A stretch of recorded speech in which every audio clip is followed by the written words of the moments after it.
Joe Biden पर नाम पर मुहर लग गई है और रास्ता साफ हो गया उनके राष्ट्रपति बनने का, तो उम्मीद है जो उथल पुथल वहां पर मची है राजनीति में वो जल्द ही खत्म हो। बहुत बहुत शुक्रिया प्रभुदयाल जी आपका और अभिषेक आपका भी हमारे साथ जुड़ने के लिए।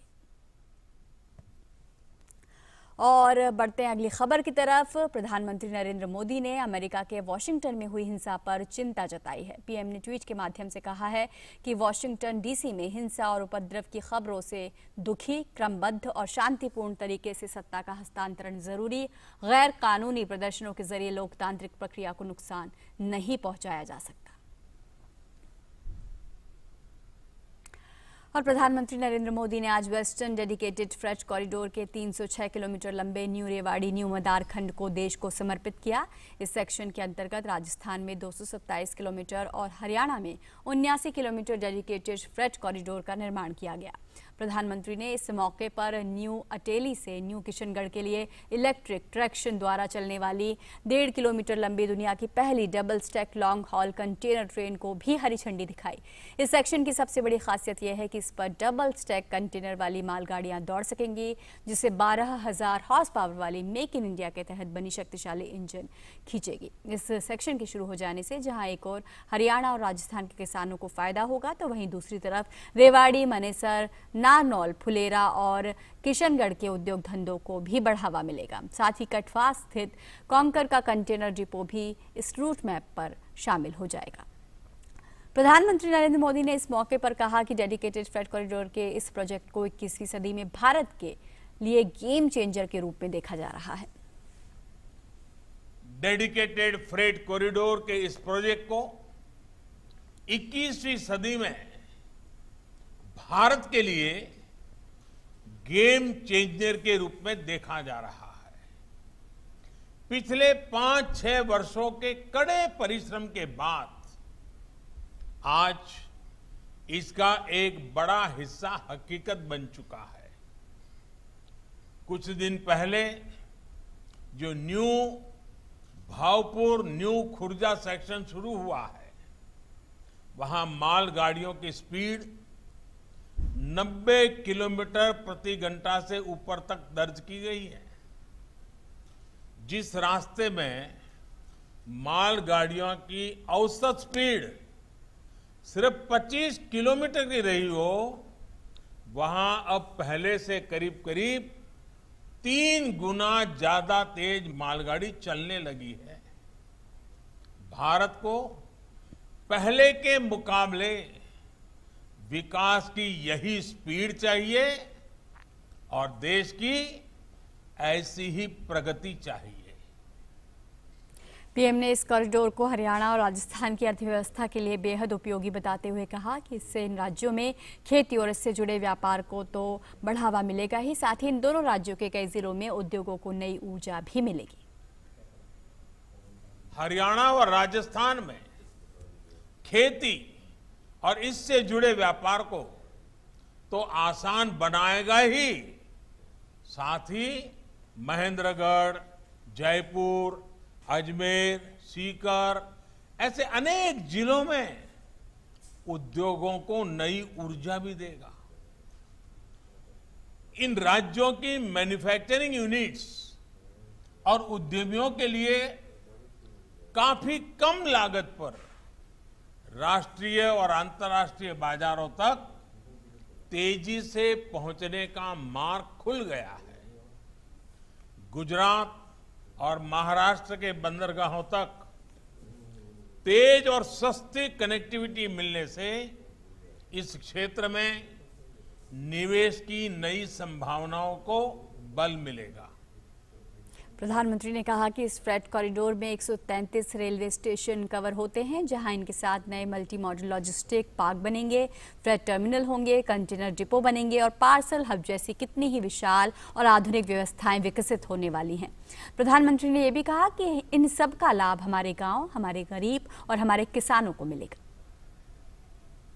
इस डेडिकेटेड फ्रेट कॉरिडोर से ही 9 राज्यों में 133 रेलवे स्टेशन कवर होते हैं।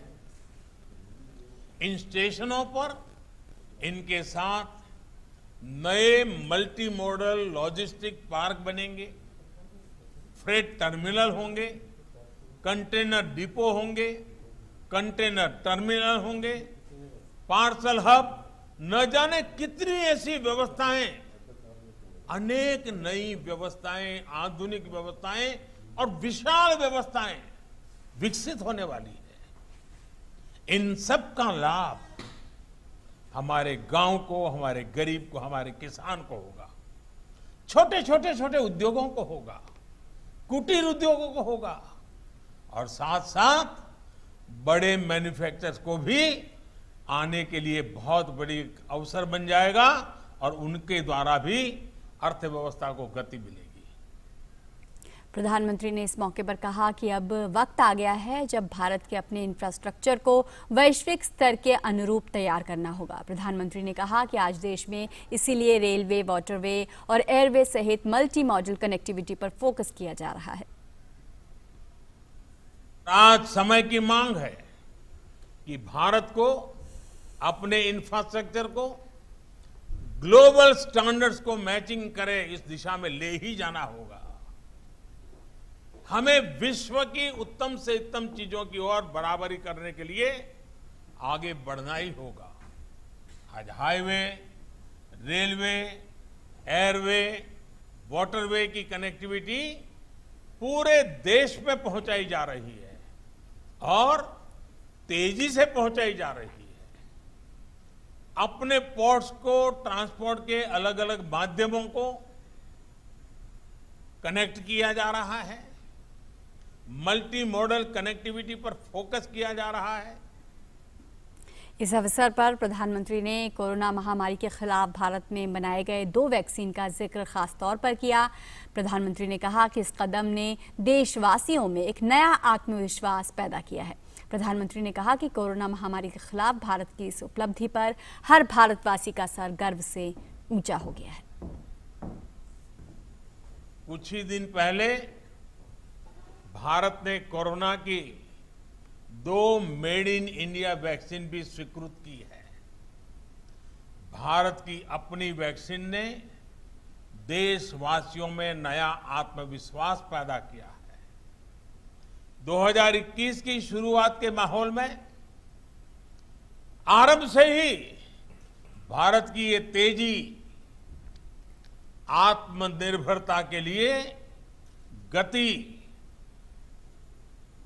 ये सारी बातें देख करके, सुन करके कौन हिंदुस्तानी होगा, कौन मां भारती का लाल होगा, कौन मां भारत को प्रेम करने वाला व्यक्ति होगा जिसका माथा गर्व से ऊंचा न हो।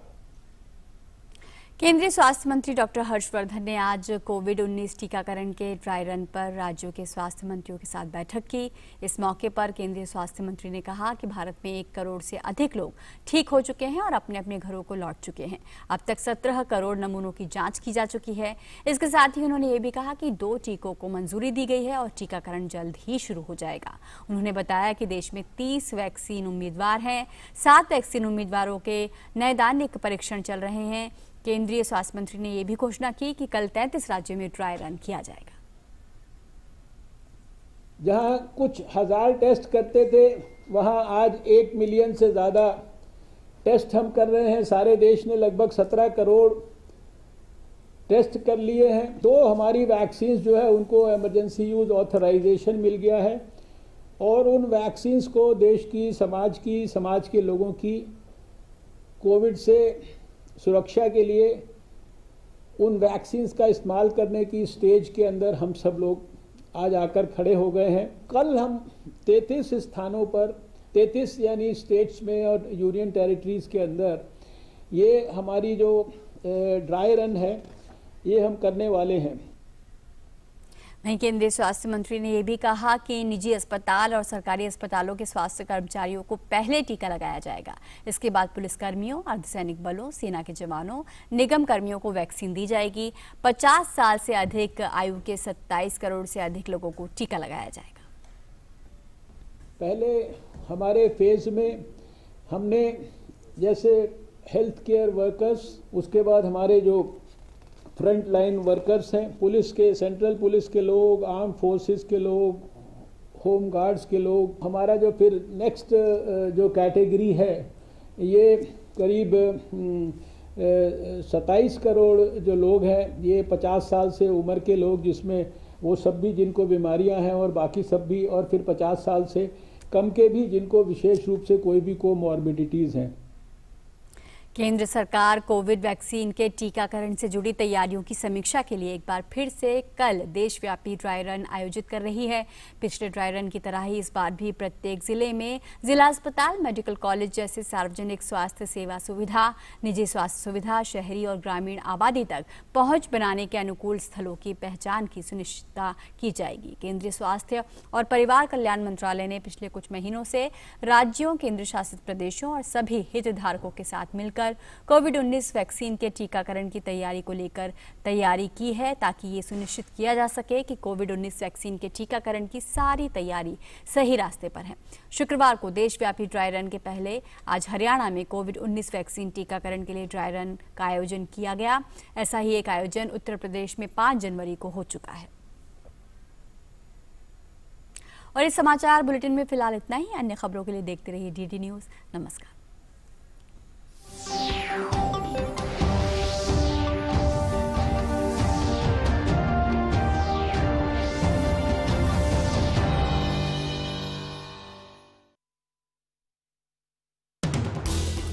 हर दिन, हर पल बनती खबरें, बदलती दुनिया, हम लेकर आते हैं आपके लिए बड़ी खबरें, संपूर्ण कवरेज, ताकि आप रहें खबरों के बीच हमारे साथ। मिड डे प्राइम हिंदी सोमवार से शुक्रवार दोपहर 1 बजे सिर्फ डीडी न्यूज पर।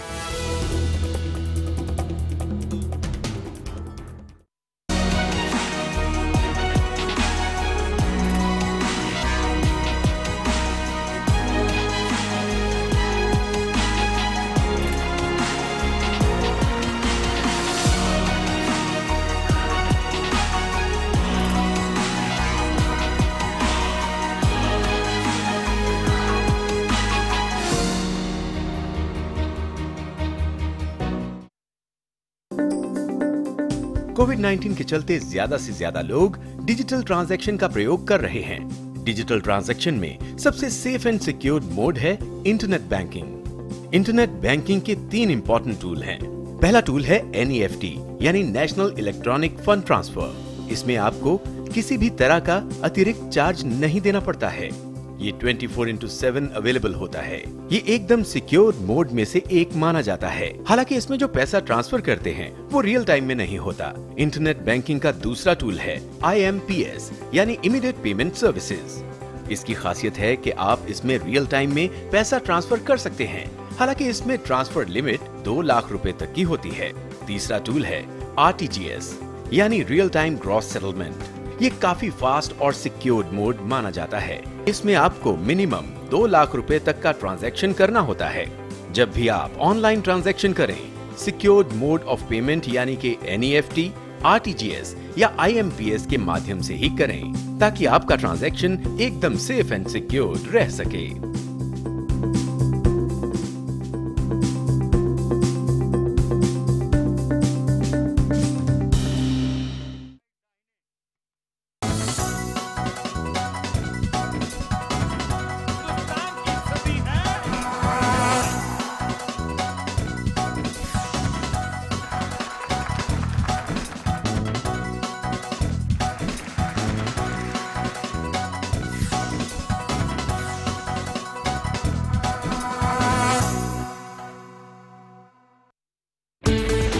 हर दिन बदलती दुनिया, हर पल बनती नई खबरें, खबरें जिनसे सरोकार है आपको, खबरें जो रोज जगाती हैं आपको। ताजा और वास्तविक समाचारों से दिन की सही शुरुआत डीडी न्यूज के साथ। नया सवेरा सोमवार से शुक्रवार सुबह 8 बजे सिर्फ डीडी न्यूज पर।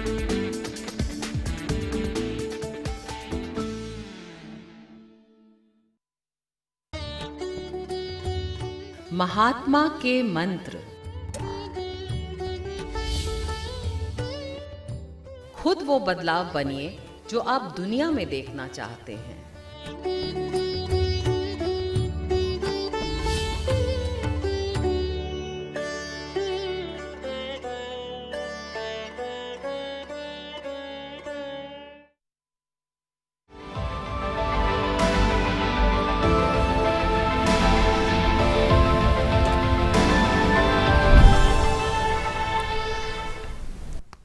नमस्कार, स्वागत है आप सभी का अपने इस खास कार्यक्रम डॉक्टर स्पीक में। जी हाँ, आपका खास कार्यक्रम, क्योंकि आपकी सभी शंकाओं का हम समाधान करते हैं, सभी प्रश्नों का उत्तर देते हैं। कोविड से जुड़ी कोई भी जानकारी आप इस कार्यक्रम में हासिल कर सकते हैं। और सबसे बड़ी बात है कि डॉक्टर्स का एक पैनल डायरेक्ट हमारे साथ होता है, जिनसे आप प्रत्यक्ष रूप से सीधे से जुड़ सकते हैं, उनसे सवाल पूछ सकते हैं। तो किसी भी तरह की कंफ्यूजन की जरूरत नहीं। करना आपको क्या है, आपकी स्क्रीन पे जो फोन नंबर्स आ रहे हैं उन पर आपको कॉल करना है, और इसके साथ ही फेसबुक लाइव से, सोशल मीडिया से भी आप हमसे जुड़ सकते हैं। और इस पूरे कार्यक्रम में मेरे साथ रहेंगी मेरी सहयोगी सक्कल। Thank you so much, Rama. And viewers, Doctors Speak, this is going to be a half-an-hour phone-in show.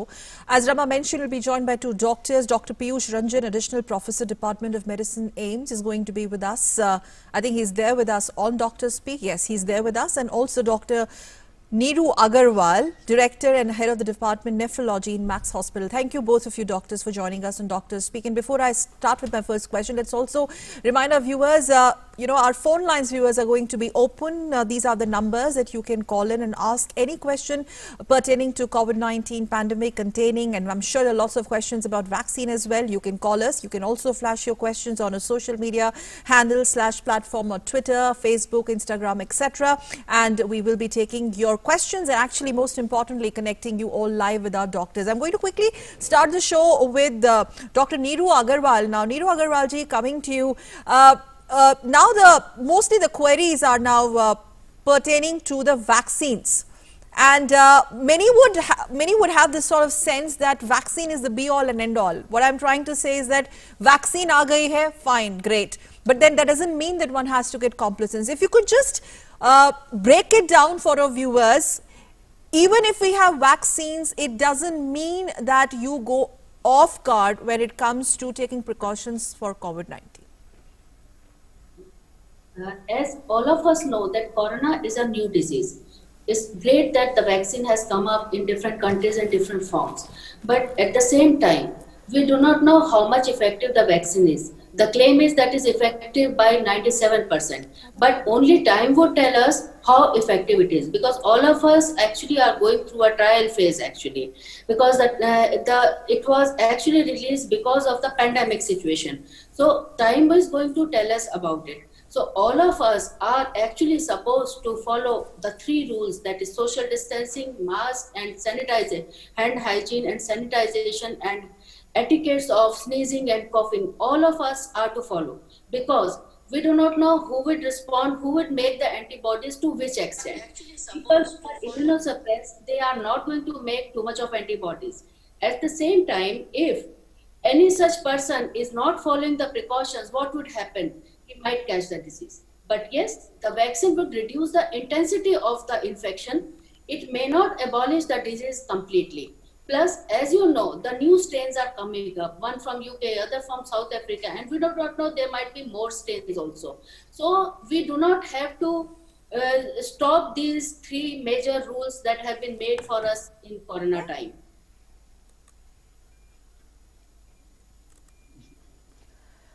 तो डॉक्टर रंजन, जिस तरह से बिल्कुल हम डॉक्टर स्पीक में हम जारी रखेंगे, लेकिन इस वक्त हम सीधे आपको यूएस कांग्रेस में ले चलते हैं. To the United States are as follows. Joseph R. Biden Jr. of the state of Delaware has received 306 votes. Donald J. Trump of the state of Florida has received 232 votes. The whole number of electors appointed to vote for Vice President of the United States is 538. Within that whole number, a majority is 270. The votes for Vice President of the United States are as follows. Kamala D. Harris of the state of California has received 306 votes. Michael R. Pence of the state of Indiana has received 232 votes. The announcement of the state of the vote by the President of the Senate shall be deemed a sufficient declaration of the persons elected President and Vice President of the United States, each for the term beginning on the 20th day of January, 2021, and shall be entered together with the list of the votes on the journals of the Senate and the House of Representatives. The purpose of the joint session having concluded, pursuant to Senate Concurrent Resolution 1, 117th Congress, the Chair declares the joint session dissolved.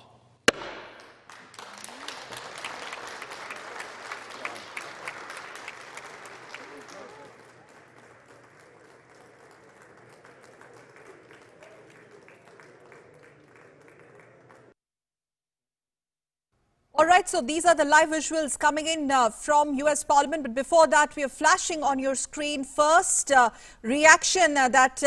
all right, Abhishek is with me, with us on this broadcast. Abhishek, before we come to you, if you could just tell our viewers what we saw a while back. These were live visuals coming from the US Parliament there, where now it is amply clear, Abhishek, it is official. US Congress today accepted Electoral College result, which has actually cleared all decks for Joe Biden. The writing is on the wall. The next president of United States of America, whether Trump camp likes it or not, is Joe Biden. Put that in perspective, next 48 hours extremely crucial. But also, Abhishek, a quick one on the first official reaction that has come from Trump's camp as well via their tweet. I think his aide has tweeted where quite reluctantly Trump has accepted it. Over to you. Okay, so Sakal, this was going to be not a good and smooth ride for the Biden camp, because we always knew that it was anticipated that Trump is going to make it difficult for a smooth power transfer. But after the last night's event, that almost broke all the records of democratic values in USA, the longest, oldest democratic nation in this world right now. Most of the lawmakers in Congress, they decided to side with this certification process. Even few objections, those who were actually in the Trump camp earlier, they also withdrew some of their objection to make it a smooth and a fast process for certification, because we have seen that the certification process was stalled just a few minutes after it was actually started, because of the total chaos and anarchy that we saw last night at the Capitol Hill. And now, when the whole congressional session has resumed, which was being chaired by Mike Pence, the current vice president. So finally, all the collegiate has been declared, and now he has finally announced that Joe Biden has won 270 electoral votes, and he is going to be the next president of United States.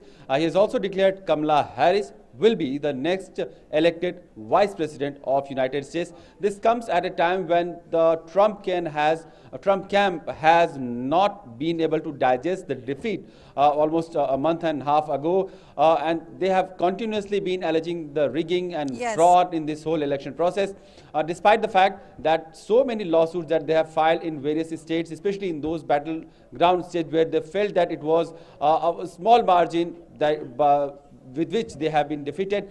Even those lawsuits were turned down by the courts there.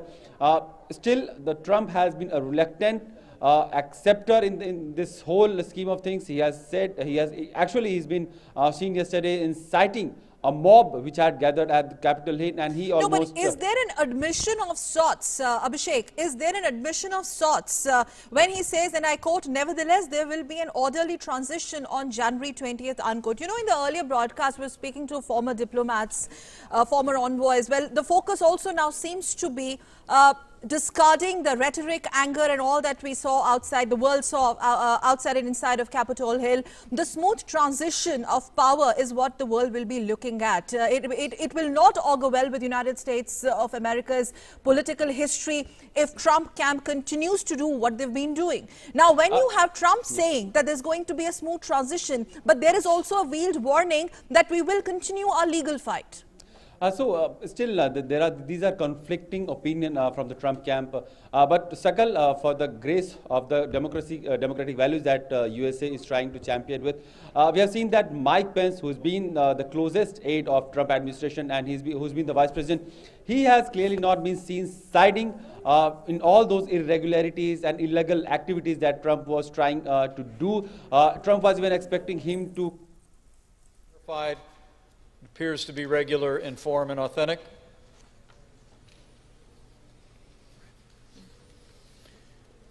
Hearing none, the chair advises members of Congress, the certificates having been read, the tellers will ascertain and deliver the result to the President of the Senate.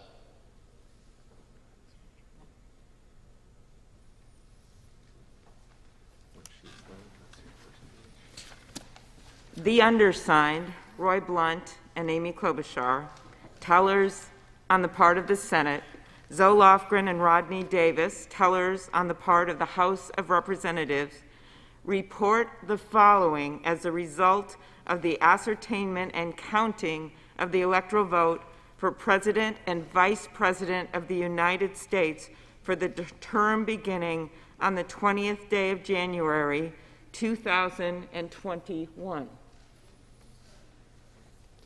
The report we make is that Joe Biden and Kamala Harris will be the President and the Vice President according to the ballots that have been given to us.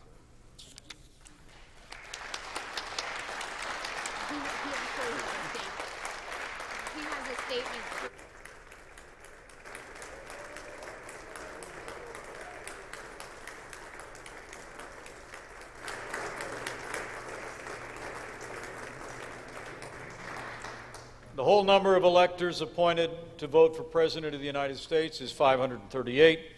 Within that whole number, a majority is 270. The votes for President of the United States are as follows. Joseph R. Biden, Jr. of the state of Delaware has received 306 votes. Donald J. Trump of the state of Florida has received 232 votes. The whole number of electors appointed to vote for Vice President of the United States is 538. Within that whole number, a majority is 270. The votes for Vice President of the United States are as follows. Kamala D. Harris of the state of California has received 306 votes.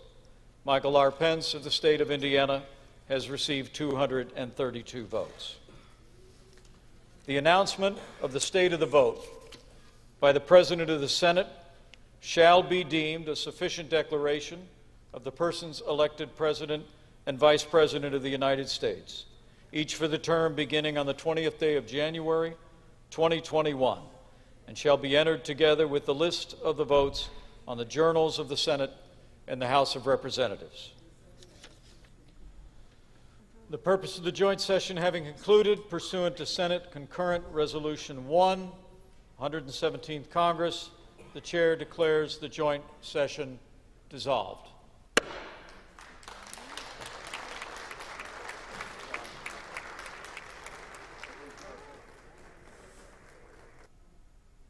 So U.S. lawmakers, Abhishek, again coming to making it abundantly clear, making it official that, and I quote, according to ballots given to us, Joe Biden is the next President of United States of America.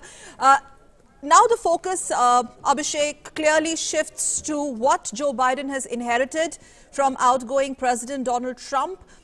The governance, the blueprint for the next 4 years. He has inherited a crippled economy. He has inherited worldwide criticism of the way Donald Trump's administration handled pandemic. And he has a task cut out for him. We're going to talk about that a bit later. But Abhishek, over to you.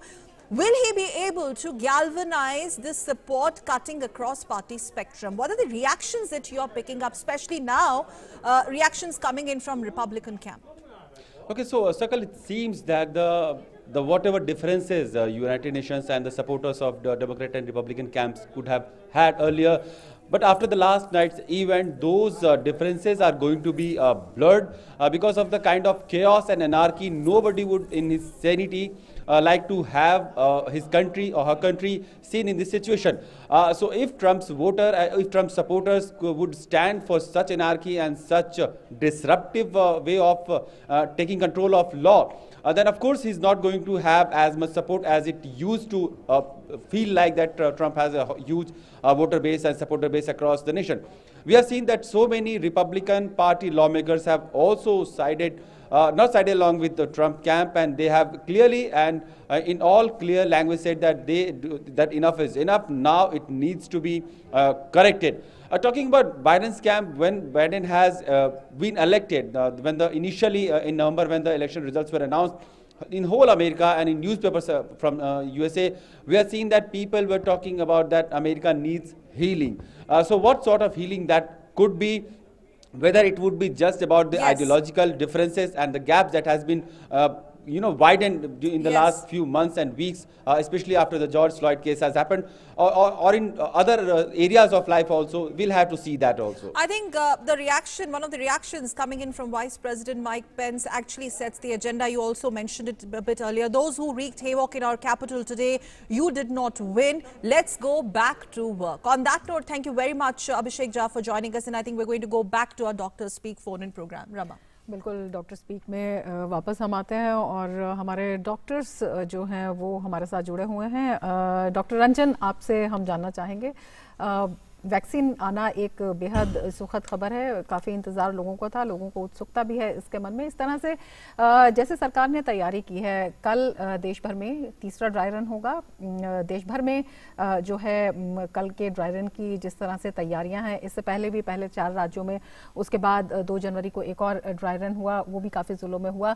किस तरह से एक systematic approach देखते हैं, क्योंकि अगर हम Covid के जो अभी परिणाम भी देख रहे हैं, तो अगर इस हफ्ते का हम देखते हैं तो प्रति 10 लाख पर एक मौत, काफी हद तक हम इस पर नियंत्रण करने में कामयाब साबित हुए हैं। तो कितना महत्वपूर्ण है ये आमजन को भी इस बारे में आश्वस्त करने के लिए कि पूरी तरह से तैयार हैं, घबराने की कोई जरूरत नहीं है। जी बहुत बहुत धन्यवाद। सबसे पहले आपके माध्यम से देश भर के लोगों से बात करने का मौका मिला। अभी जो बात हम लोग कर रहे थे कि वो वास्तव में जो हमारा वैक्सीनेशन क्या है, जिस बात को सबसे ज्यादा देशवासियों को समझने की जरूरत है कि वैक्सीनेशन आ चुका है और सभी लोगों को क्रमवार लगाया भी जाएगा, लेकिन जब तक ये लगता है तब तक वैक्सीनेशन के साथ साथ जो रियल वैक्सीन हमारे साथ है वो हमारे प्रिवेंटिव प्रैक्टिसेस हैं, जिसे कि डॉक्टर अग्रवाल ने भी हाईलाइट किया।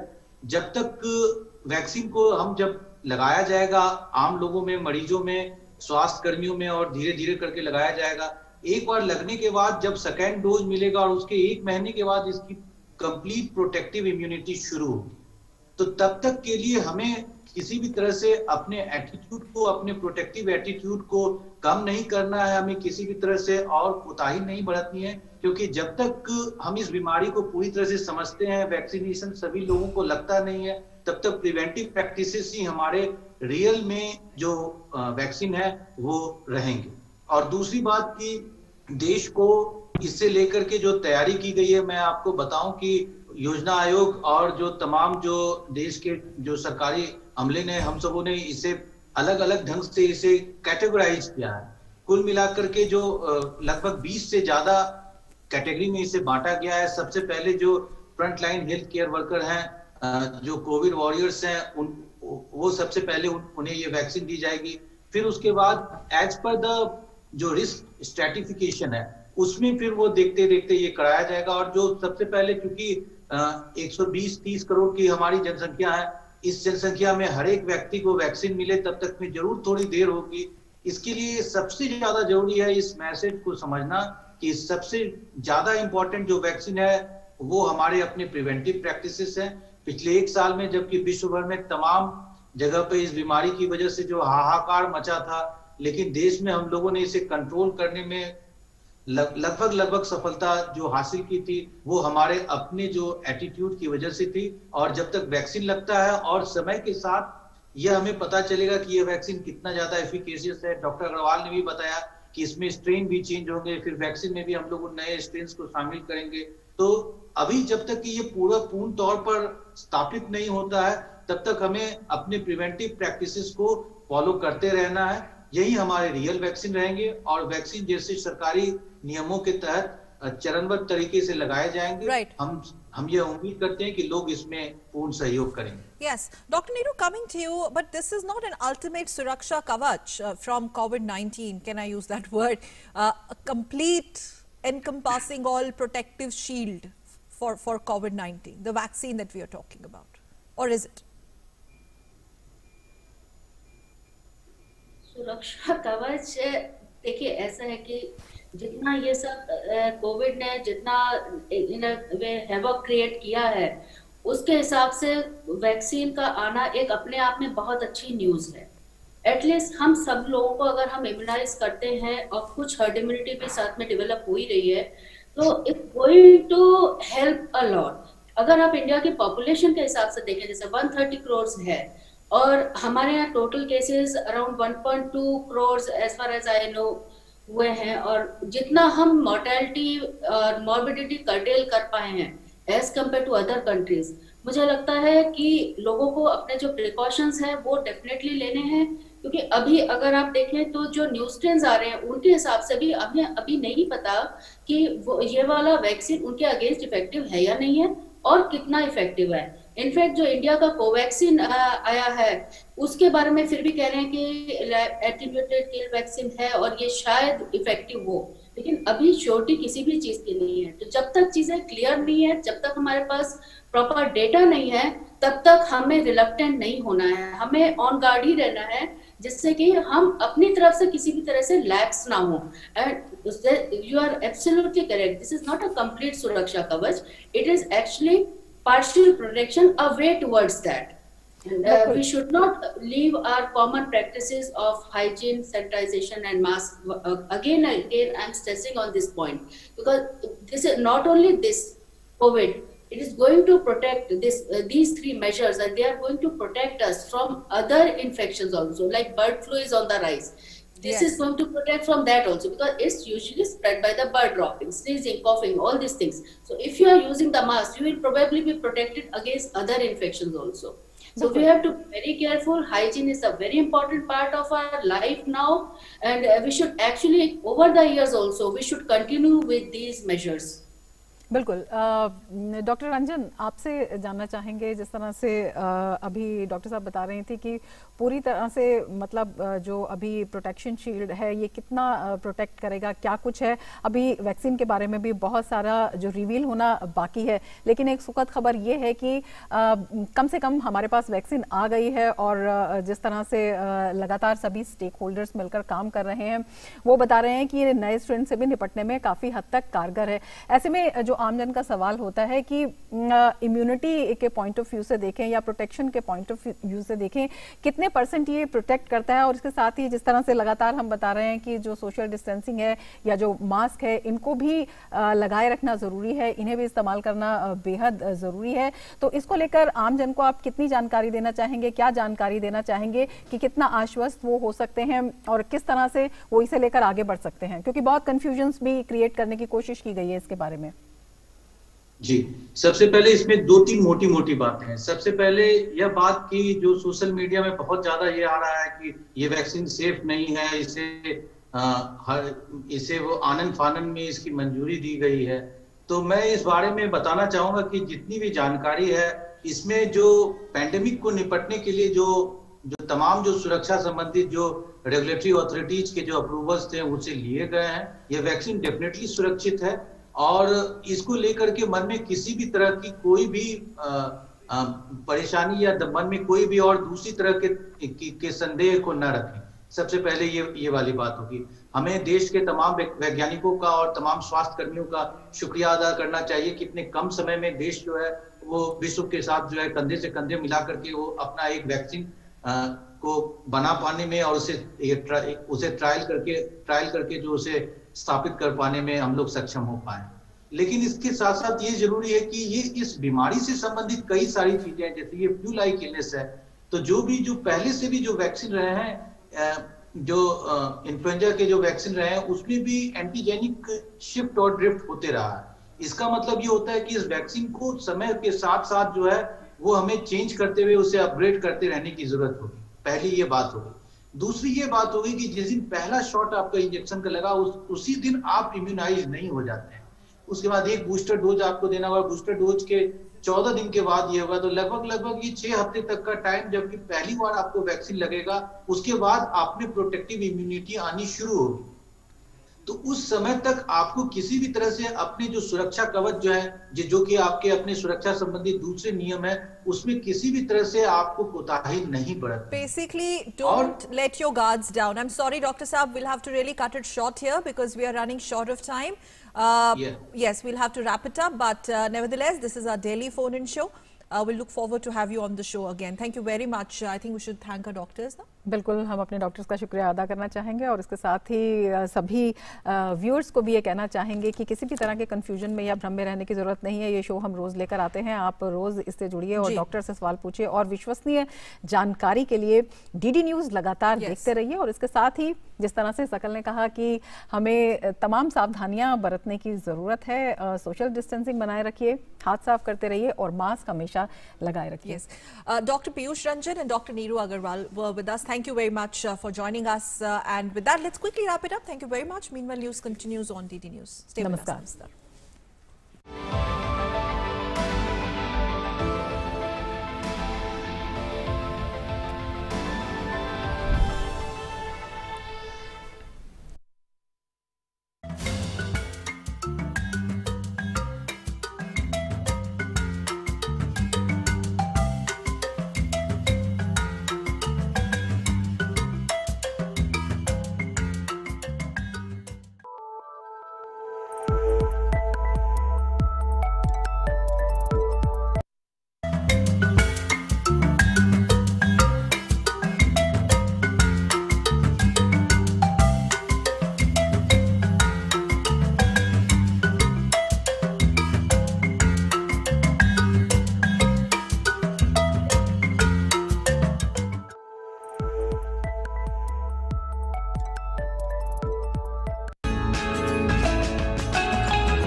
अमेरिकी कांग्रेस ने चुनावी नतीजे किए स्वीकार। संयुक्त राज्य अमेरिका का राष्ट्रपति बनने के लिए जो बाइडेन का रास्ता हुआ साफ। बाइडेन को 306 जबकि डोनाल्ड ट्रंप को मिले 232 मत। कांग्रेस के चुनावी नतीजे स्वीकार करने के बाद ट्रंप सत्ता हस्तांतरण के लिए हुए तैयार। अमेरिकी कांग्रेस की अंतिम मोहर से पहले ट्रंप समर्थकों ने कैपिटल हिल पर मचाया उत्पात। हिंसक झड़प में 4 की मौत। हिंसा पर प्रधानमंत्री नरेंद्र मोदी ने जताई चिंता। कहा, गैर कानूनी प्रदर्शनों के जरिए लोकतांत्रिक प्रक्रिया का नहीं पहुंचाया जा सकता है नुकसान। प्रधानमंत्री नरेंद्र मोदी ने वेस्टर्न डेडिकेटेड फ्रेट कॉरिडोर के 306 किलोमीटर लंबे न्यू रेवाड़ी न्यू मदार खंड को आज राष्ट्र को किया समर्पित। 1.5 किलोमीटर लंबी दुनिया की पहली double stack long haul container train को भी दिखाई हरी झंडी। प्रधानमंत्री ने भारत में विश्व स्तरीय आधारभूत संरचना बनाने की जरूरत पर दिया जोर।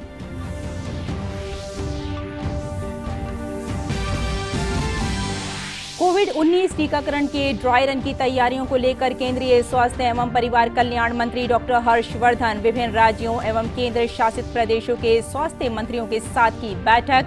देश में कल उत्तर प्रदेश, हरियाणा के अलावा 33 राज्यों में केंद्र शासित प्रदेश में होगा कोविड-19 टीकाकरण का एक और पूर्वाभ्यास। केंद्र ने जम्मू कश्मीर में औद्योगिक विकास के लिए योजना की मंजूरी। साल 2037 तक कुल 28,400 करोड़ रुपए योजना के तहत हुए खर्च। निवेश के साथ साथ मौजूदा उद्योगों के लिए 5% पर की गई है ऋण की व्यवस्था। और भारत और ऑस्ट्रेलिया के बीच तीसरे टेस्ट मैच के पहले दिन ऑस्ट्रेलिया ने 2 विकेट खोकर बनाए 166 रन। बारिश की वजह से केवल 55 ओवर का ही हो सका खेल। 4 मैचों की श्रृंखला में दोनों ही टीम 1-1 की बराबरी पर।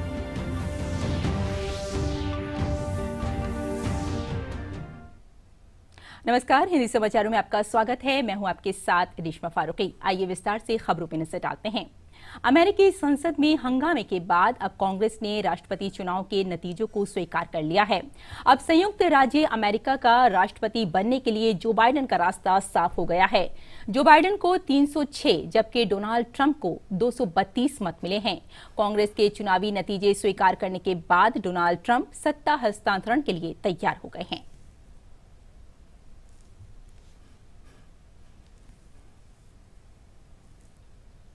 इससे पहले अमेरिका के लोकतांत्रिक इतिहास में हैरान करने वाली घटना सामने आई, जब कैपिटल हिल में कांग्रेस सत्र के दौरान ट्रंप समर्थकों ने राष्ट्रपति चुनाव प्रक्रिया के अंतिम औपचारिक चरण को बाधित करने का प्रयास किया। निवर्तमान राष्ट्रपति ट्रंप के भाषण के बाद समर्थक उत्तेजित हो गए और उन्होंने कैपिटल बिल्डिंग यानी अमेरिका की संसद में जबरन घुसने का प्रयास किया। यहां तक कि कुछ लोग सीनेट में भी पहुंच गए। पुलिस ने स्थिति को संभालने के प्रयास किए। बेकाबू भीड़ को नियंत्रित करने के लिए पुलिस को फायरिंग करनी पड़ी, जिसमें एक महिला की मौत हो गई। घटना में घायल अन्य 3 की मौत अस्पताल में हुई। ताजा घटनाक्रम के बाद वॉशिंगटन में 15 दिन के लिए इमरजेंसी लगा दी गई है। दुनिया भर में इस घटना की निंदा की जा रही है। सीनेट के बहुमत के नेता मिच मैकनेल ने रिपब्लिकन समर्थकों द्वारा की गई हिंसा का दुखद करार दिया। The voters, the courts, and the states have all spoken. They've all spoken.